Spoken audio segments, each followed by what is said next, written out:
Méditation du 2 janvier, la magie de la magie. Ne vous conformez pas au monde présent, mais soyez transformés par le renouvellement de l'intelligence afin que vous discerniez quelle est la volonté de Dieu, ce qui est bon, agréable et parfait. Romains 12, verset 2. Dieu avait planifié la perfection physique, mentale et spirituelle pour ses enfants, mais Adam et Ève ont désobéi. C'est pourquoi nous sommes devenus les héritiers du péché. Cependant, nous ne sommes pas marqués par l'échec, même si le mal insiste sur ce mensonge. N'acceptons pas ce destin. Nous n'existons pas pour la petitesse. Grandir est notre première mission. Notre premier devoir envers Dieu et envers nos semblables est de nous développer. C'est pourquoi le temps consacré à l'établissement et à la préservation de la santé physique et mentale est du temps bien employé. Extrait du livre Counsels on Health, Conseils sur la santé, la section 3 à la page 107, livre écrit par Ellen G. White. Dans les années 1960, les neuroscientifiques pensaient que le cerveau était un organe statique, prémoulé, selon un ordre génétique strict. Dans les années 1970 et 1980, grâce à l'expérimentation animale, le chercheur Michael Merzenich a démontré que les circuits neuronaux et les synapses se modifiaient rapidement en fonction de l'activité pratiquée. Aujourd'hui, on affirme qu'il est possible tout au long de la vie de créer de nouveaux circuits et de nouvelles connexions neuronales en réponse à des stimuli et à des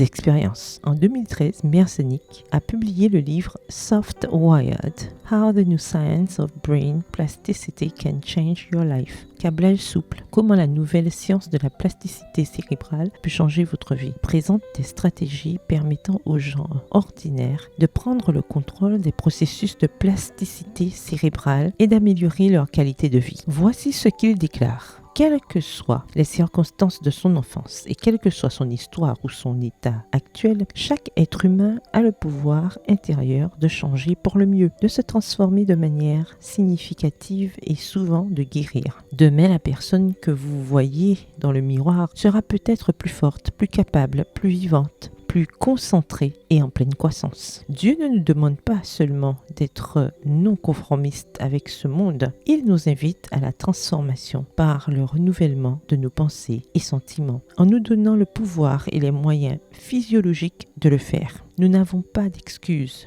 pour nous laisser vaincre par les expériences négatives. En acceptant la transformation par la grâce divine, nous ferons l'expérience de la pleine volonté de Dieu qui inclut notre restauration et une plus grande utilité pour notre prochain. Bonne journée, que l'Éternel vous bénisse.